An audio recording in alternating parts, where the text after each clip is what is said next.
Ya, kita ingin lihat sebenarnya bagaimana kemudian grup yang kemudian begitu membuat kita semua marah, emosi begitu ya, dengan jumlah akun yang bahkan begitu banyak, Andrew, 32.000 bahkan anggotanya. Hingga kemudian bahkan berganti nama menjadi Sukadukan dan lain hal, ini baru di satu platform ya. Kita ingin lihat Mbak Melisa bagaimana kalau ini bisa terjadi. Kalau tadi Prof. Henry sempat sampaikan, ini namanya orang kelainan berkumpul jadi satu merasa nggak punya salah, malah justru punya teman di sini. Betul tidak seperti ini? Malah justru lebih parah kejahatan ya? Oke, iya. Pertama-tama saya sangat prihatin dan juga mungkin sama dengan semua yang ada di sini bahwa rasanya adalah perasaan marah, kemudian jijik dan heran gitu ya kenapa kok ada hal-hal seperti ini. Tetapi saya cuma ingin menempatkan sebagai psikolog klinis, saya coba untuk menjelaskan ini dalam latar belakang keilmuan yang saya punya gitu. Bahwa pada prinsipnya kalau memang ini benar-benar pelaku ini melakukan terhadap saudara sekandung ya, which is kita kenal dengan incest gitu. Itu memang perlu ditindak dan sesuai dengan hukum yang berlaku begitu. Nah, tadi Prof. Henry menyebutkan bahwa di dalam grup itu mungkin nggak semuanya melakukan atau menjadi pelaku, tetapi juga mungkin ada orang yang kepo atau mungkin mendukung atau setidaknya ada ketertarikan di bagian itu, saya setuju. Jadi tadi kan jumlahnya memang banyak sekali ya, ribuan gitu ya. Jadi di dalam ribuan itu mungkin memang tidak semuanya pelaku, tetapi yang pasti kemungkinan ada ketertarikan yang sama.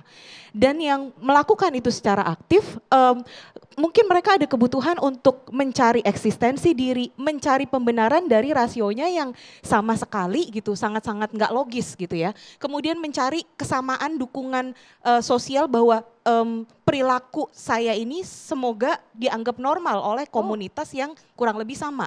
Dan biasanya kan kalau kita bikin akun sosial media juga nggak semuanya pakai nama asli ya. Jadi mungkin ada nama-nama samaran. Nah, semakin orang anonim, semakin ia merasa kayak bebas gitu untuk melakukan apapun yang dia mau gitu. Mbak, mohon maaf, artinya yang tadinya kemudian orang yang mungkin tidak memiliki kelainan ini, gara-gara kemudian kepo masuk ke akun ini, jadi bisa tumbuh kelainan seksual itu dengan kemungkinan itu ada. Kenapa? Karena apapun yang kita konsumsi lewat sosial media dan sebagainya sehari-hari itu masuk ke alam bawah sadar kita, subconscious kita.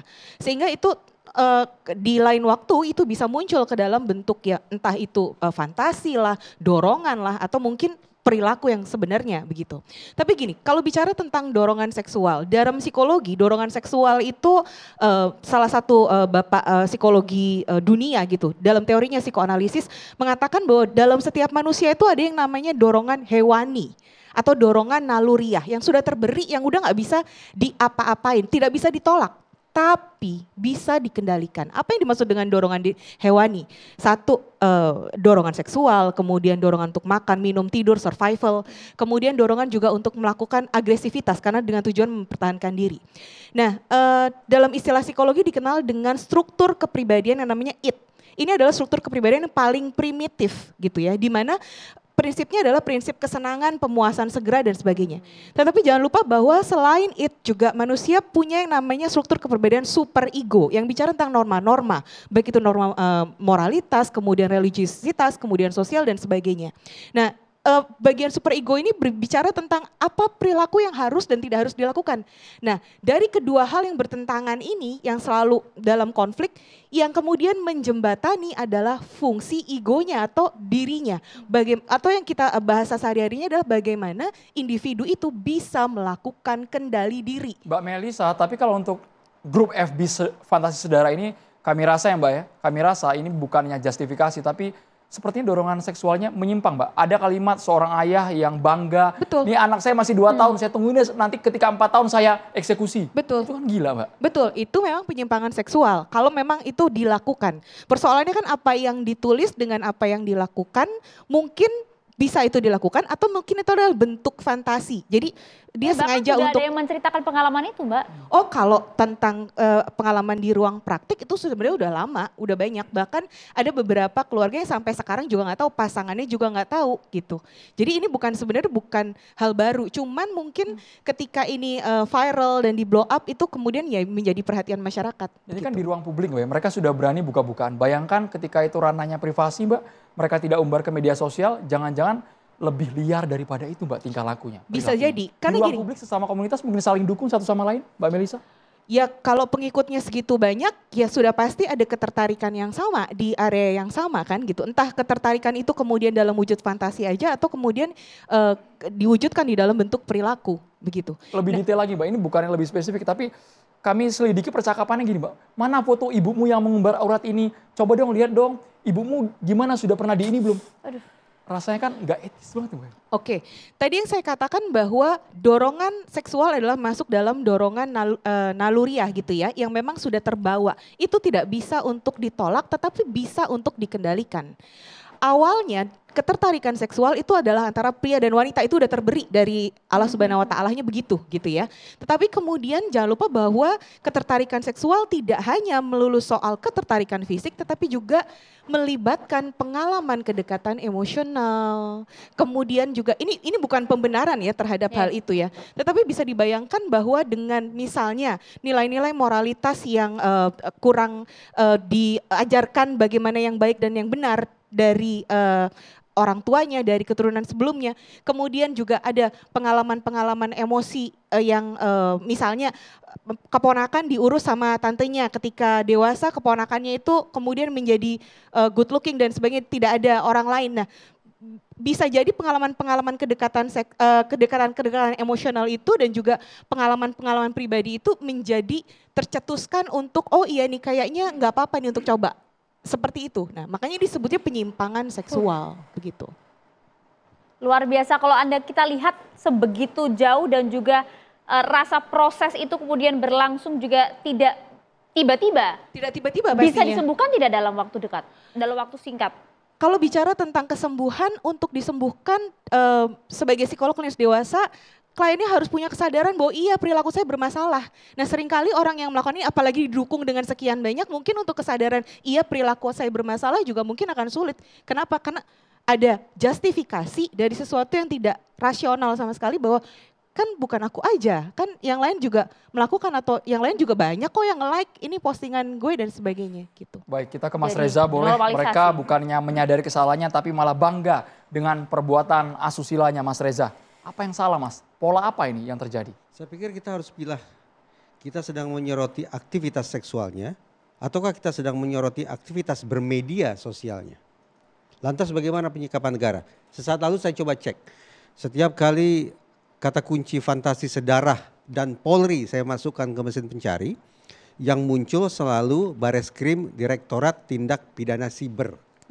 Itu artinya paling tidak hingga saat ini negara dalam kurung Sekyu Mabes Polri menaruh atensi pada masalah ini bukan terkait dengan aktivitas seksualnya, tapi lebih pada aktivitas media sosialnya. Dengan kata lain, kalau sejak tadi kita berbusa-busa mengatakan ini penyimpangan, ini kelainan, ini amoral dan segala macamnya, radar Polri saat ini tidak sedang menangkap dari sudut itu. Polri sedang menangkap masalah ini sebagai masalah perilaku manusia di ruang maya. Karena itu sekali lagi yang bekerja adalah Direktorat Tindak Pidana Siber. Nah, kalau kita tinjau masalah ini sebagai masalah siber, saya yakin Abah jauh lebih fasih untuk menjelaskan. Hitam putihnya persoalan sudah sangat terang benderang. Profesor tadi juga sudah menjelaskan. Apapun namanya itu, mau teks kah, mau visual kah, sepanjang di dalamnya ada muatan asusila, pidana, titik, selesai sudah. Jadi tidak repot-repot. Tapi kalau kemudian kita beringsut, kita berbincang tentang aktivitas seksualnya, ini maaf nih, kolega saya, tentu saya menghormati disiplin beliau. Ketika dikatakan ini sebagai penyimpangan seksual, coba tunjukkan ke saya, pada halaman berapa di dalam DSM, buku pintarnya psikologi dan psikiatri yang menempatkan insest sebagai penyimpangan seksual? Tidak ada. Kecuali kalau kemudian kita geser sedikit, fantasi sedarah bukan lagi persoalan insest tapi persoalan kemungkinan pedofilia. Anak di bawah umur. Baru kita temukan bahwa memang pedofilia merupakan bentuk penyimpangan seksual.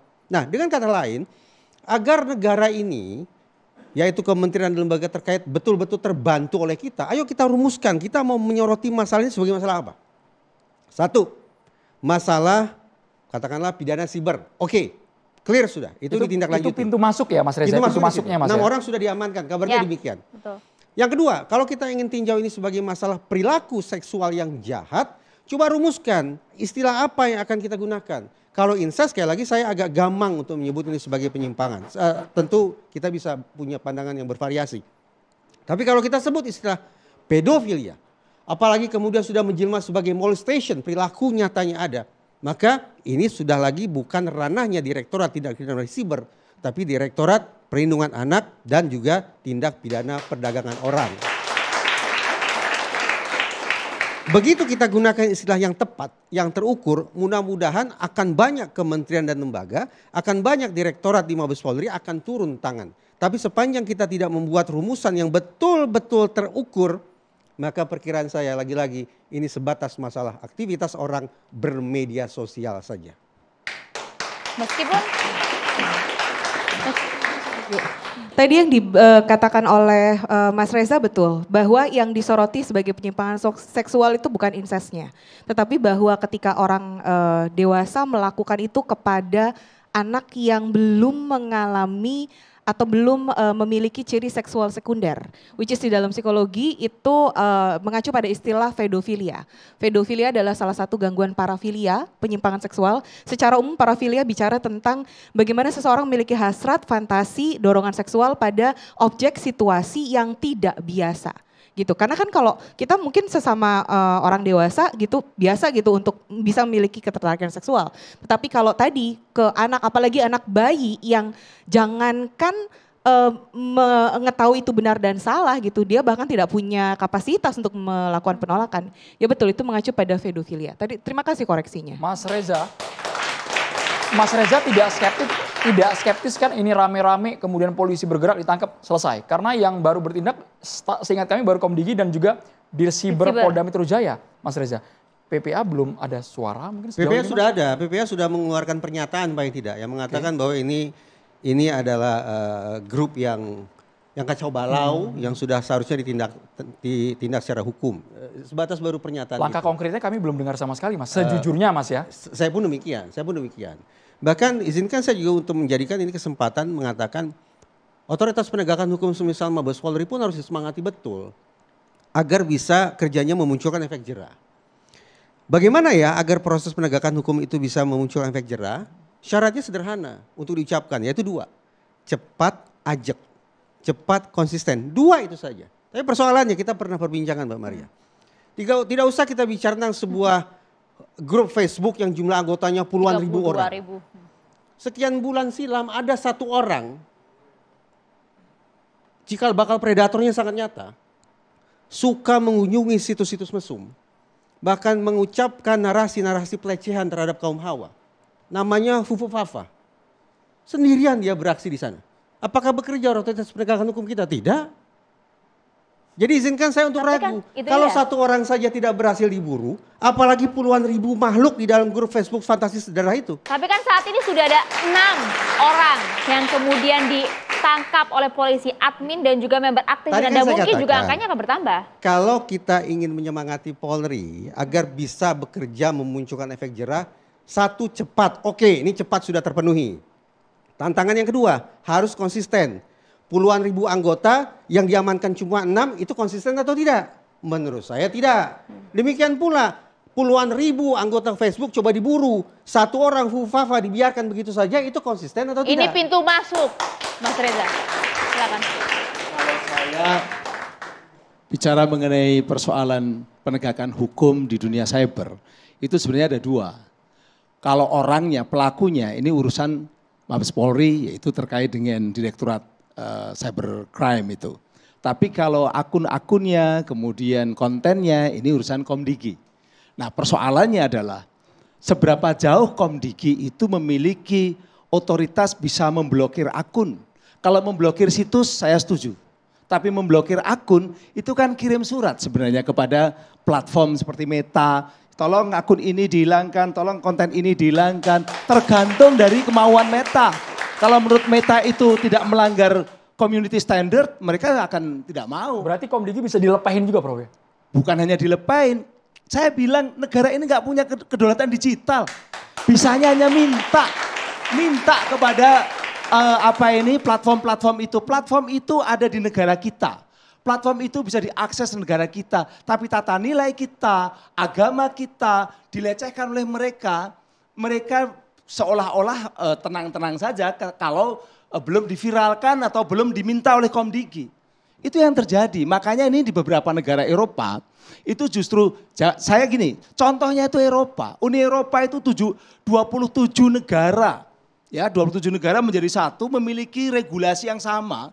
Itu mereka tujuannya adalah bahwa tata nilai Uni Eropa tidak boleh dilanggar oleh platform-platform global yang berasal dari Amerika maupun dari Cina. Itu yang dia lakukan. Negara kita sudah seperti itu belum? Sudah berusaha untuk bahwa Meta, bahwa X ataupun Instagram harus mengikuti regulasi Indonesia enggak? Data mereka aja tidak di sini kok. Ini ruwet banget asli. Ini baru sebatas aktivitas media sosial yang melanggar, belum seksual yang menyimpang. Sesaat lagi kita kembali. Hanya di Catatan Demokrasi pemirsa.